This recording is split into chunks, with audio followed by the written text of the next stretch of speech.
Welcome back 10th class. बेटा आज हम आपका एक और इम्पोर्टेंट सम करेंगे। तो ये सम है हमारे पास, find the ratio in which the line segment joining -3, 10 and 6, 8 is divided by point -1, 6 बी के रेशो 1। तो यहाँ पे देखो बेटा, हमारे पास ये डिवाइडेड करके जो है यहाँ तक दिया गया है, और इसमें जो के रेशो 1 जो है वो हमें यहाँ पे लेट करना है के रेशो 1। बिकॉज यहाँ पे हमारे पास ये दो, जैसे ये लाइन सेगमेंट है आपके पास, ये लाइन सेगमेंट ए एंड ये बी। तो ये ज्वाइन जब इसको कर रहे हैं तो एक वैल्यू 3, 10 है एंड दूसरी वैल्यू 6, 8 है हमारे पास। पॉइंट में जब इसके ऊपर हम रेशो पूछी गई है, तो इसको जो रेशो होता है जिसको हम m1 और m2 जो है सेक्शन फॉर्मूला के अकॉर्डिंग आता है m1 m2, तो यहाँ पे हमारे पास ये चीज नहीं है। तो इसको हम लेट करेंगे के रेशो 1, बिकॉज हमें इसकी रेशो जो है वो फाइंड आउट करनी है, और दो पॉइंट है इसके -1 एंड 6। तो इसकी वैल्यू हम कैसे, आपको ये पता है, इसको x1 एंड ये y1, x2 y2, और अब ये हमारे पास m1 एंड m2 आ गया हमारे पास पॉइंट, जो ये बीच वाला पॉइंट आप c रख लो इसको।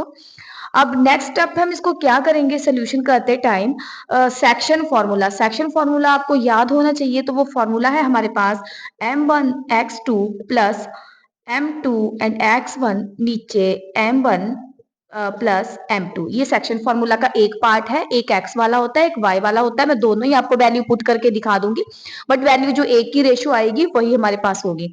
तो इसमें m1 जो है वो हमारे पास, अब इसमें जो ये दो पॉइंट है डिवाइडेड बाय द पॉइंट है, तो इसको हमने एक पॉइंट को 1 को m इसके x के साथ रखेंगे और 6 को y के साथ रखेंगे। ये आगे आगे हमारे पास इज इक्वल टू m1 की वैल्यू है हमारे पास यहाँ k मल्टीप्लाई बाय x2 की वैल्यू है यहाँ पे 6 प्लस m2 की वैल्यू है 1 मल्टीप्लाई x1 की वैल्यू है -3 upon m1 m2 k plus 1 is equal to -1 is equal to k को 6 के साथ मल्टीप्लाई किया, 6k प्लस माइनस 3 1 जा 3 अपॉन k प्लस 6। अब इसके नीचे कुछ नहीं तो लेट 1 कर लेंगे, देन क्रॉस मल्टीप्लाई, ये इसके नीचे लेट 1 करा है हमने, तो k को इसके साथ मल्टीप्लाई करेंगे, -1 के साथ k प्लस 1 को मल्टीप्लाई करेंगे एंड 1 के साथ 6k -3 को मल्टीप्लाई करेंगे।